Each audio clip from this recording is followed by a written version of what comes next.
The night the soldiers came, Alo changed forever. They came with rifles and fire. They called it order. But they left only ashes, blood, and silence. In the middle of it all was Adéolá. 23. Strong, fierce, unafraid. But that night, they took everything, her father, her mother, her 2 brothers. She lived. Not because of mercy, but because a British soldier found her useful. The next day, the village elders spoke. Òrò will avenge, they said. The gods are never silent for long. But Òrò remained silent. Days passed. Then weeks. The chief priest continued his chants. But the wind carried no answer.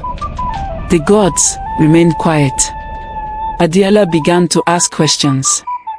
Why do we serve a God who cannot protect us? Is Òrò deaf? Or is he dead? Her friend Morankeji warned her. Adéolá, please. The gods don't like to be questioned. But Adéolá kept digging. One evening, she found a hidden satchel beneath her mother's mortar. Inside, a carved totem, and a scroll written in a forbidden language. She took it to Dada, an old, blind priestess living at the forest edge.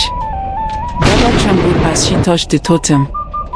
This is older than Òrò, she said. If you carry this into the sacred grove, you won't just face a spirit, you'll face the system built to keep people afraid. Adéolá looked her in the eyes and said, then let it fall.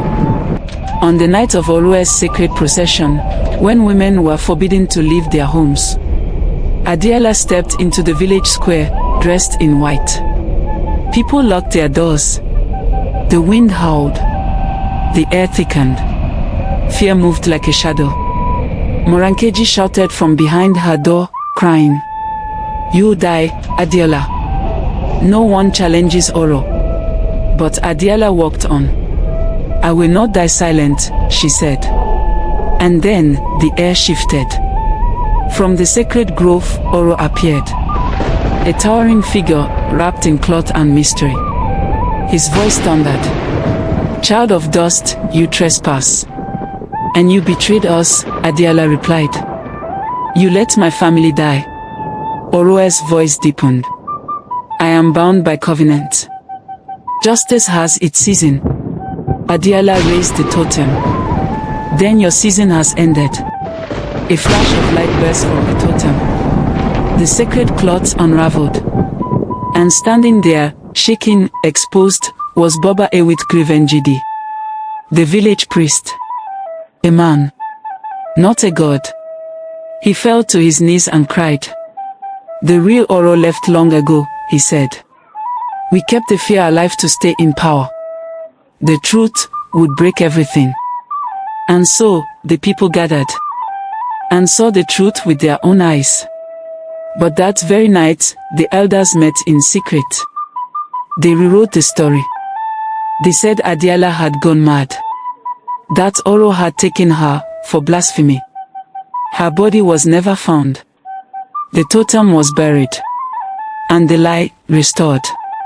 But when the moon is full, some say her voice can still be heard in the wind, asking, if your God cannot protect you, why does he silence you? Adéolá became more than a memory, more than a spirit. She became truth. Òrò was defeated, but the people were told he had won. Because power fears truth, especially when it comes from the mouth of a woman. Thanks for watching. Like, comment and subscribe.